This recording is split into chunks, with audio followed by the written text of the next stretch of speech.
Good morning, class. I'm your class teacher Shivangi Malviya, and today I would be teaching you moral science. Now, before I move with my subject or the chapter, let me tell you what is the need of studying moral science. Why do we study moral science? What is the need for us to study moral science? This question I would like to ask to all of you, and I would really like you all to give the answer. Let me tell you what is the reason of studying moral science. The moral science is the subject that builds your behavior. It just develops the moral value in you. It helps you to differentiate between a good and a bad. It may be a person, it may be a thing, it may be the behavior. So it basically helps to develop the good ethics in you. Now let's move to the chapter. The name of the chapter is A Child's Prayer. Now this is a small poem that is there at the starting of the chapter or the story, and firstly we will go through this poem. Let me read the first stanza for you and do the explanation for it.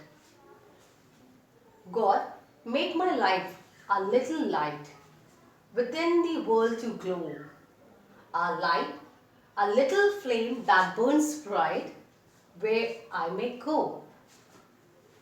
Okay, so what is the poet trying to say in the first paragraph? Let me do the explanation of the first two lines first. God, make my life a little light within the world to grow. Here the poet is asking or praying to God that God, make my life a little light, make my life a light, so that I can give light, I can give light when it's entire dark. That means when the world is having too much of darkness, when there is darkness all around us, I may be the light who may lead to a positive thing. I may be the light which, with which I may be the light with which people can find the positive thing. A little flame that burns bright where I may go. I may be a little flame. I may be the little flame which may burn and emit light and just send a positivity wherever I may go.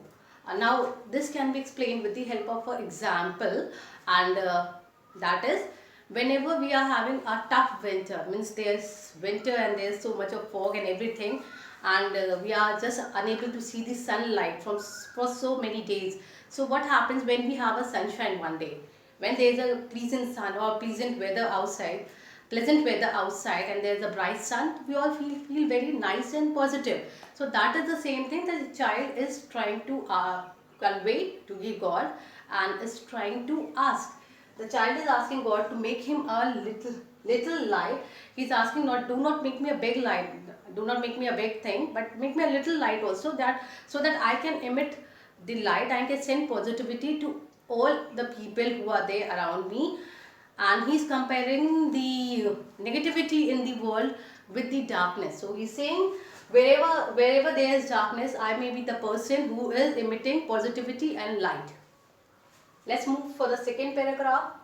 God, make my life a little flower that gives joy to all, content to bloom in the native brook, although the place be small. So here again the first two lines I will explain you first. God, make my life a little flower that gives joy to all. Here the poet is saying, here the child is saying that God, make me a little flower. Just make me a flower that gives joy. That gives joy means that spreads happiness all around. Now again with an example, whenever we are visiting to a park or we are going to a place where there are so much of flower, so much of greenery, we feel very nice and happy.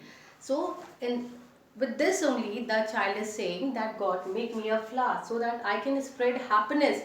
Those who come to see me, or just those who have the opportunity to have me, they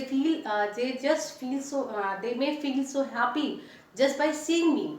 So make me a flower which can spread joy and happiness all around. Content to grow, although the place be small. Here the poet or the child is trying to say that I am there to bloom in the place It may be small or it may be big. It may be a pot. I may be a flower in a pot, or I may be a flower in a garden. Wherever I may be, but I may be a person. I may be a thing that blooms and spread happiness to each and every person who comes across that flower. So children, as I suppose the first two paragraphs are clear to you. The remaining paragraph would be sent and explained to you in the next video. Just go through the video, uh, do the reading, and just go through the video, see it's all clear to you all. If it's clear, let me know. Thank you and have a good day.